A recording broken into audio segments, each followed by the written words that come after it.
Assalamualaikum warahmatullahi wabarakatuh. Saya Melani Ayu Fitri dari PAI 6B. Di sini saya akan menyampaikan seminar tentang motivasi belajar.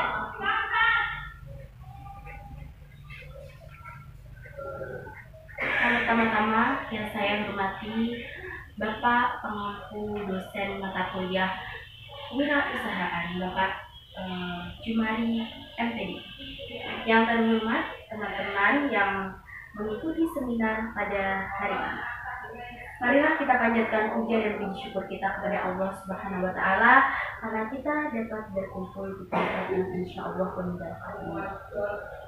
Yang kedua, salawat serta salam tak lupa kita curahkan kepada junjungan kita Nabi Agung Muhammad SAW yang syaratnya kita nantikan di yaumul akhir. Langsung saja, di sini saya akan menyampaikan seminar tentang motivasi belajar. Jadi, William Arthur Hart, seorang motivator asal Amerika, pernah berkata bahwa kunci sukses itu mudah. Yang pertama, belajar ketika orang lain tidur. Yang kedua, yaitu bekerja ketika orang lain bermalas-malasan. Yang ketiga, bermimpi ketika orang lain hanya berharap. Itu menurut William Arthur Hart, seorang motivator asal Amerika. Teman-teman yang saya hormati, setiap orang tentu memiliki motivasi tersendiri. Dan tentu manusia satu dengan manusia yang lain pasti memiliki motivasi yang berbeda-beda. Dan belum tentu memiliki motivasi yang sama. Kalian menuntut ilmu di sekolah pasti memiliki motivasi yang berbeda-beda. Ada anak yang ingin belajar karena ingin bisa, dan ada anak yang mau belajar untuk mencari indikator. Ada juga anak yang mau belajar karena ingin mendapatkan hadiah dari orang tuanya. Motivasi belajar itu tidak akan terbentuk jika kalian tidak memiliki keinginan, cita-cita, atau menyadari betapa pentingnya belajar bagi kalian sendiri. Untuk membangkitkan motivasi pada diri seseorang mungkin menjadi kendala tersendiri. Di sini saya akan menyampaikan beberapa tips mengenai cara menemukan motivasi belajar. Yang pertama itu sangatlah mendasar, yaitu pilihlah teman yang tepat. Karena apa? Berteman dengan orang-orang yang berprestasi akan menumbuhkan keinginan belajar pada kalian sendiri. Namun beda jika kalian berteman dengan teman yang malas. Ketika kalian berteman dengan orang yang malas, maka kemungkinan besar kalian akan juga ikut-ikutan malas. Teman akan membawa pengaruh yang sangat besar bagi diri kalian. Seperti pepatah mengatakan, bila kalian berteman dengan penjual minyak wangi, maka kalian akan terkena harumnya minyak wangi. Apabila kalian berteman dengan pandai besi, maka kalian akan terkena percikan apinya. Atau kalaupun tidak, kalian akan. Untuk yang kedua yaitu belajar apa saja. Belajar merupakan kegiatan yang mencarikan informasi. Belajar tidak hanya dilakukan di sekolah. Belajar juga dapat dilakukan di mana saja. Belajar bukan berarti hanya dengan membaca buku saja, tetapi belajar dapat dilakukan dengan melakukan. Kalian dapat berlatih menulis, membuat karya ilmiah, atau melakukan percobaan. Apabila kalian senang dengan desain, maka kalian bisa belajar membuat desain sendiri dengan melihat tutorial internet dan sebagainya. Untuk yang ketiga yaitu temukan motivator atau penyemangat yang dapat membuat kalian termotivasi. Ini sangat penting karena kadang kala ada waktu seseorang membutuhkan penyemangat. untuk menjalani hidup. Penyemangat ini dapat berasal dari keluarga, saudara, atau teman. Mungkin bisa jadi someone Anda bisa menjadikan penyemangat bagi Anda. Yang keempat, bermimpilah. Buatlah target dalam hidup kalian. Bermimpilah setinggi-tingginya. Orang yang berhasil dan sukses mulai dari bermimpi. Dengan mimpi dapat menumbuhkan rasa semangat dalam diri kalian untuk mencapai tujuan. Mimpi yang paling dekat untuk kalian saat ini adalah naik kelas atau paling tidak yaitu lulus kuliah seperti saya dengan hasil yang memuaskan. Untuk yang kelima, istirahatlah yang cukup dan refreshing. Benar banget ini. Refreshing itu sangat dianjurkan. Belajar secara terus-menerus akan dapat membuat kita lama-kelamaan menjadi jenuh dan bisa. Untuk menghilangkan rasa jenuh ini, maka kita perlu beristirahat yang cukup dan tidak perlu pergi jalan-jalan untuk refreshing agar pikiran kita menjadi lebih segar. Banyak orang yang stres karena kurang refreshing dalam hidup. Belajar itu tak perlu lama-lama. Sedikit namun melakukan secara terus-menerus. Semoga apa yang tadi dapat membangkitkan semangat belajar para penonton seminar. Mari kita lanjut. Dalam dunia pendidikan, terutama dalam kegiatan belajar seperti yang sudah saya bahas sebelumnya, bahwa kelangsungan dan keberhasilan proses belajar mengajar bukan hanya dipengaruhi oleh faktor internal, tetapi melainkan juga faktor-faktor non-intelektual lain yang tidak kalah penting dalam menentukan hasil belajar seseorang. Salah satunya adalah kemampuan seseorang siswa untuk memotivasi diri. Mengutip pendapat dari Daniel Goleman, kecerdasan intelektual atau IQ hanya menyumbang 20% bagi kesuksesan, sedangkan 80% adalah sumbangan faktor kekuatan lain.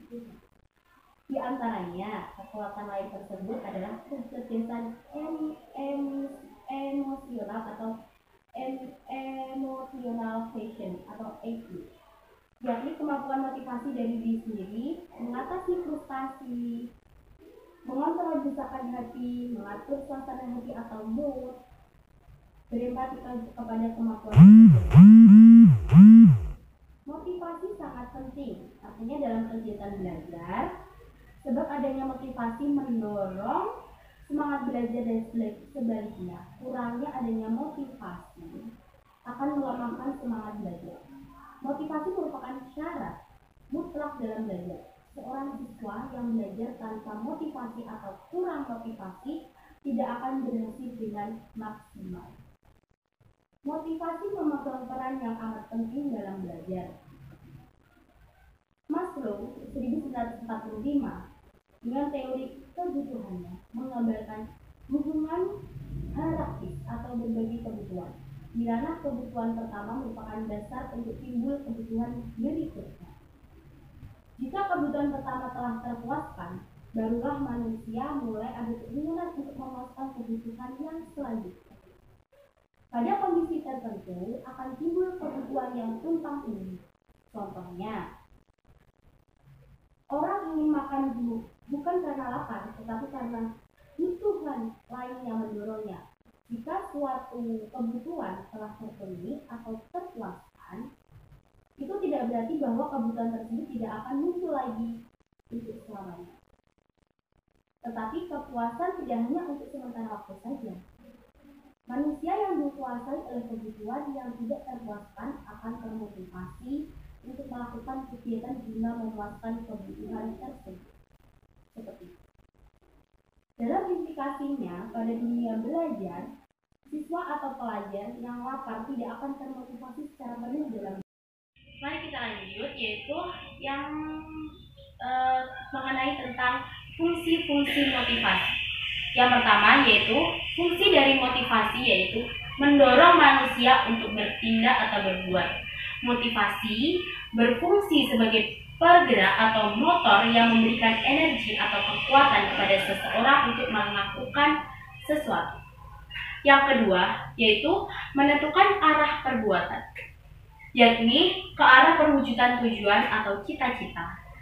Motivasi mencegah penyelewengan dari jalan yang harus ditempuh untuk mencapai tujuan. Makin jelas tujuan itu, maka semakin jelas jalan yang ditempuh. Yang ketiga, yaitu menyeleksi perbuatan. Artinya melakukan perbuatan-perbuatan mana yang harus dilakukan yang serasi guna mencapai tujuan tersebut, menyampaikan perbuatan yang tidak bermanfaat bagi tujuan. Begitu. Jenis-jenis motivasi tersendiri. Tentu banyak sekali jenis-jenis motivasi dalam belajar ya, teman-teman sekalian. Di sini saya akan menyampaikan jenis-jenis motivasinya. Yang pertama yaitu motivasi intrinsik. Apa sih yang dimaksud dengan motivasi intrinsik itu? Motivasi intrinsik yaitu yang timbul dari dalam diri individu pribadi, misalnya keinginan untuk belajar, keterampilan tertentu, memperoleh informasi dan pengetahuan, pengembangan sikap untuk berhasil, menyenangi kehidupan, keinginan diterima oleh orang lain. Itu merupakan contoh dari motivasi intrinsik. Untuk yang kedua yaitu motivasi ekstrinsik, yaitu yang timbul akibat adanya pengaruh dari luar individu. Nah, setiap hadiah atau seperti setiap hadiah, pujian, ajakan, suruhan, paksaan dari orang lain, sehingga dapat keadaan demikian orang mau melakukan sesuatu, itu merupakan contoh dari motivasi ekstrinsik. Jadi dorongan dari orang luar, bukan dari diri kita sendiri gitu. Lalu bagaimana cara untuk meningkatkan motivasi belajar siswa agar mereka memiliki motivasi berprestasi yang tinggi, khususnya bagi mereka yang memiliki motivasi rendah dalam berprestasi? Ada beberapa strategi yang bisa digunakan oleh guru untuk menumbuhkan motivasi belajar siswa. Yang pertama yaitu 1. Mengajarkan tujuan belajar kepada peserta didik. Ini sangat penting sekali. Kadang banyak orang yang tidak mengerti apa tujuan belajar itu, seperti itu. Pada permulaan belajar, mengajar, hendaknya seorang guru menjelaskan terlebih dahulu mengenai tujuan instruksional khusus atau TIK yang akan dicapai siswa. Tidak cukup sampai di situ saja, guru juga bisa memberikan pelajaran tentang pentingnya ilmu yang akan sangat berguna bagi masa depannya. Baik norma agama, norma sosial, makin jelas tujuan, maka semakin besar pula motivasi dalam belajar. Untuk yang kedua, hadiah. Ini yang paling ditunggu. Ini sangat membangkitkan motivasi belajar tentunya, apalagi buat anak-anak yang masih kecil, itu sangat mendukung gitu loh. Karena memberikan hadiah untuk siswa yang berprestasi, hal ini sangat memacu siswa untuk lebih giat dalam berprestasi. Dan bagi siswa yang belum berprestasi akan termotivasi atau mengejar atau bahkan mengungguli siswa yang telah berprestasi. Hadiah ini tidak perlu harus besar ataupun mahal, tetapi bisa menimbulkan rasa senang bagi penerimanya, sebab merasa dihargai karena prestasinya. Kecuali pada setiap akhir semester guru bisa memberikan hadiah yang lebih istimewa seperti buku bacaan bagi yang memiliki ranking 1-3 misalnya, seperti itu. Dan yang ketiga yaitu adalah saingan atau kompetisi. Itu sangat membangkitkan, memacu kita agar saya tidak mau kalah dari dia, seperti itu. Misalnya itu adalah guru berusaha mengadakan persaingan di antara siswanya untuk meningkatkan prestasi belajarnya, berusaha memperbaiki hasil prestasi yang telah dicapai sebelumnya. Dan yang keempat yaitu sedikit kalimat pujian. Itu juga termasuk membangkitkan rasa motivasi dan motivasi gitu ya. Sudah pantasnya siswa yang berprestasi untuk diberikan penghargaan atau pujian. Tentunya pujian yang bersifat membangun, bisa dimulai dari hal yang paling kecil seperti beri tepuk tangan, seperti itu. Wah kamu bisa, seperti itu. Wah kamu hebat. Itu akan memacu motivasi selanjutnya untuk kita bergerak mau belajar lebih dan lebih. Yang kelima yaitu hukuman. Mungkin banyak yang tidak menyenangi hukuman, tapi sebenarnya hukuman itu juga termasuk salah satu motivasi untuk kita terus bisa menjadi lebih baik gitu. Hukuman diberikan kepada siswa yang berbuat kesalahan saat proses belajar mengajar. Hukuman ini diberikan dengan harapan agar siswa tersebut mau berubah dan berusaha memacu motivasi belajarnya. Hukuman di sini hendaknya yang mendidik, seperti menghafal, mengerjakan soal, ataupun membuat rangkuman seperti itu. Hendaknya juga jangan yang bersifat fisik, seperti menyapu kelas, berdiri di depan kelas, atau lari mencari halaman sekolah, karena ini jelas mengganggu psikis siswa. Seperti itu. Untuk yang keenam, membangkitkan dorongan kepada anak didik untuk belajar. Ini sangat penting banget, karena strateginya, maaf, di sini saya agak batuk ya. Strateginya adalah dengan memberikan perhatian maksimal kepada peserta didik, khususnya bagi mereka yang secara berprestasi ditertinggal oleh siswa lainnya. Begitu. Di sini guru dituntut untuk lebih jeli terhadap kondisi anak didiknya. Ingat, ini bukan hanya tugas guru pembimbing atau guru BK ya, tentunya, tapi merupakan kewajiban setiap guru, karena bagi seorang yang telah dipercaya orang tua siswa untuk mendidik anak mereka. Jadi tidak hanya guru BK yang seperti itu yang bekerja untuk siswa yang seperti itu, tapi kita juga sebagai gurunya, kita juga bisa membantu seperti itu. Membentuk kebiasaan belajar yang baik. Untuk yang ketujuh, ajarkan kepada siswa cara belajar yang baik, entah itu ketika siswa belajar sendiri maupun belajar kelompok. Dengan cara ini siswa diharapkan untuk lebih termotivasi dalam mengulang-ulang pelajaran ataupun menambah pemahaman dengan buku-buku yang mendukung. Untuk yang kedelapan, membantu kesulitan belajar anak didik secara individual. Itu yang dimaksud individual atau kelompok. Ini bisa dilakukan seperti yang pada nomor 6 tadi, seperti memberikan dorongan kepada anak didik untuk belajar seperti itu. Untuk yang ke-9, menggunakan metode yang bervariasi. Nah, di sini jadi guru dituntut untuk lebih memberikan metode-metode yang baru agar anak itu tidak cepat bosan seperti itu. Seperti ada kegiatan ada gamesnya seperti itu, kan anak jadi tidak mudah bosan dengan cara mengajar kita. Jadi anak tetap semangat seperti itu. Bagaimana di sini emang benar-benar guru dituntut untuk bagaimana anak bisa paham dan anak tidak bosan dengan pelajaran atau yang kita sampaikan seperti itu.